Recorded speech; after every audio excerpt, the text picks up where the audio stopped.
বসে বসে কলোনির ঘরের মধ্যে এই ঘর এই ঘর এই ঘর এই ঘর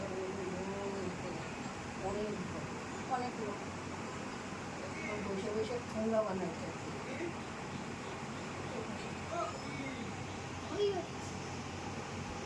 বসে বসে ঠোঙ্গা বানাইতেছিল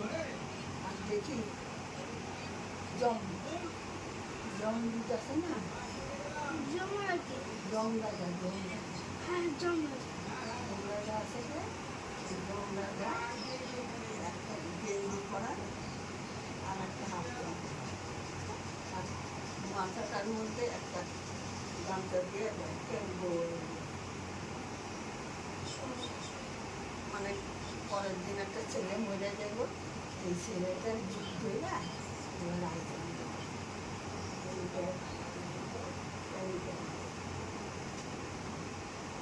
আমি বলতেছি দেখছো মা তখন কি অবস্থা দেখো এখন হার 9টা 9:30 হবে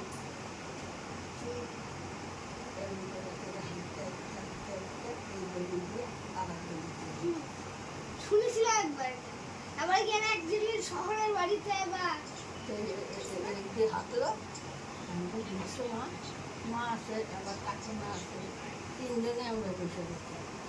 আর এবার তো হাঁটতে হাঁটতে হাঁটতে হাঁটতে আর ট্রেন গড়ি আছে আর গড়ি অব্দি গেছে গিয়ে আবার গিটানার গেছে এবার চলে গেলো যেখান দিয়ে যাবো সেখান দিয়ে ড্রেন আছে আমার গেটও আছে রাস্তাটাও নেই ওই বাড়ির থেকে না আমার গেটে ওই গেটের কাছে 2টা আর এক বাড়ির পায়খানা আবার ড্রেনও আছে আর তারপরে বট গাছ আছে বট গাছ না অসত্য গাছ আছে আর ও যখন ঘুরতে আসলে নামবে তখনই 2জন আবার ঢুকতে আসে বাড়ির লোক আছে ওরা ঢুকতে আসে ওরা কিন্তু যাবে না ওর সামনে দিয়ে বেনের মধ্যে চলে গেছে মা গিয়া করতেছে কি রে ওই তোরা যে আসলি এখান দিয়ে কখন এলে দেখছে কখন না তো কেউ না থেকে আমরা দিয়ে দিই ওরা ঢুকে গেল খুঁজতে খুঁজতে গেল ওই সময় তো কোনো আলো টালো কিচ্ছে নাই লব্ধ আছে ওই নিয়ে ধরাইলে তারপর গেছে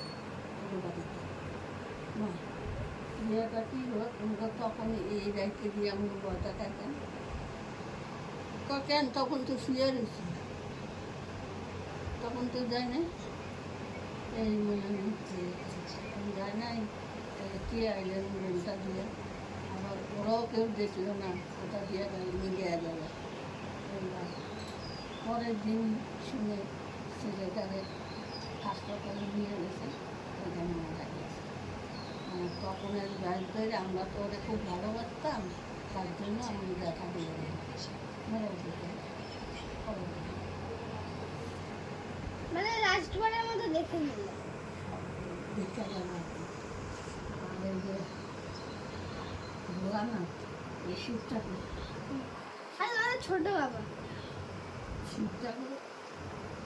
আমাদের বাড়িতে আবার এই শিব ঠাকুরের নীল পুজো উঠে 7 দিন হতে হতে 10-12 দিন হয়ে গেছে সবাই ওই পুজোর সময় সাজে না শিব ঠাকুর সাজে রাধারানী সাজে কালী কালী ঠাকুর সাজে কৃষ্ণ বলরাম সাজে সবাই সাজে আমাদের বাড়িতে নীল পূজা হতে সবাই চান্দ্রাদের লিগা বাইরে এবার আমার মা ঘরে আর আমরা গেছি প্রাইভেট করতে আমার মার কাছে এসে ঘরে ঢুকে নেই ঘরে বাইরে একটা আর ঘরে একটা বিয়ে করতেছে ও মা মা আমার বাবার কোথায় গো আমার বাবার কোথায় গো আমার শিবটাকে নিয়ে দিই ছেলে সাহায্য হয়েছে তো আমরা ঠাকুর বুঝি না ছেলে সাহায্য এসে এরকম 2 পা দিয়ে করতেছে মা আমার বাবার কোথায় মার পর কী রে এই ছেলেটারে তো আমরা কোনো দেখি নেই আমার মুখের আমরাও নাই কোথার থেকে আইনি মা কী রে তোরা আমরা চিনি যে বাবা বাবা করতে যেই বাইরে আগে নিয়ে ব্যালিশ বেশি দিন বুঝা কি করে শিখছো? আমাকে শিখতেই ওইটা শিখি সব দিয়ে এনে সব সাজে আর বাসি বাবনা দিয়া সব গ্রামে গ্রামে হাঁটতে সব সাজিয়ে আর সেইখানে আমি যাইতাম সারা রাত তুমি কি সব আমি সাজি না দর্শক আছে না দর্শকের মতো আর কি ওভাবে যেতাম কেন আমাদের বাড়িরই তো সব তো অপরের বাড়ির লোকের লোকে যাই সব তারপরে ভাল্লুক কে? ভাল্লুক সবজি সারা গাছ পাকে খুশা দিয়ে এইভাবে আটকাইছে না ভাল্লুক ছাড়া কিন্তু ভাল্লুকের দাঁড়িয়ে আসতে পারে না তো মানুষ দাঁড়িয়ে আসে আর এখান দিয়ে ভাল্লুকে তো উঠতেই আসে আর এইবার আমি ছিলাম না তখন আমি জন্য এইবার ওই একবারে টাউনে এসে গেছি কি ভালো সাজে ভালো সাইজা সবাই লাগে গেছে কে আমাদের পাড়ার একটা ছিল আর এবার ওরা একই মার রেখেছে আর ছেলেমেয়ে না স্বামীও না এক করেছে বিড়ি কাউনের নেশা এই বিষয়টা ধরাই হয়ে দেখবি ধরাইতে ধরাইতে একটা আগুন পাইয়ে যায় ছিটকে যায় ছিটকে গিয়ে ওটা একটা তো পাকের পেশা আর সারা গা ভাঙা করেছে আর তখন কোথায় কি পায় সবাই আমরা দুটো চাক্কা হয় দুটো চাক্কা হয় আমাদের উপরে গেছে পরে ওই ওখানে গেলে তো ও সুত্তে জ্বলতো ও কইতাছে যে থাক আমার আর ইয়ে করে না আমি যখন গোলানা নেবে এমনি আমি ধরতে সারা জলে না কিছু জ্বলছে না জমিরা তারপর সাবান্ন বাইরে যাবে তারপর কী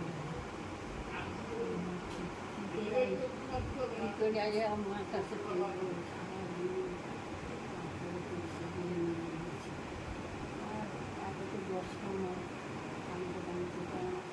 ছিল না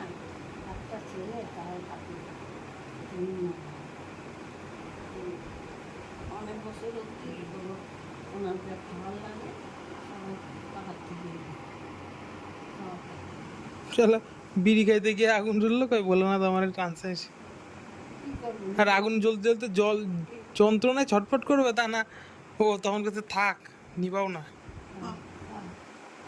আরে ঠাকুর চাইলে তো খুবই গেছে ঠাকুরেই কয় হ্যাঁ হ্যাঁ না তো জল দিলে অনেক সময় আগুন বেশি জোরে জ্বলে যায় কে আইছে রে জল দিলে বলে আগুন বেশি বেশি জ্বলে যায় একবার অনেক সময় হয় মাতা জল দিলে নিভবে না। উপরে সময়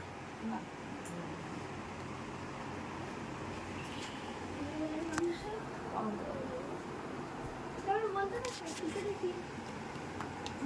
আরে এবার কাল্পনিক গল্প করো কে রে ও তো দুই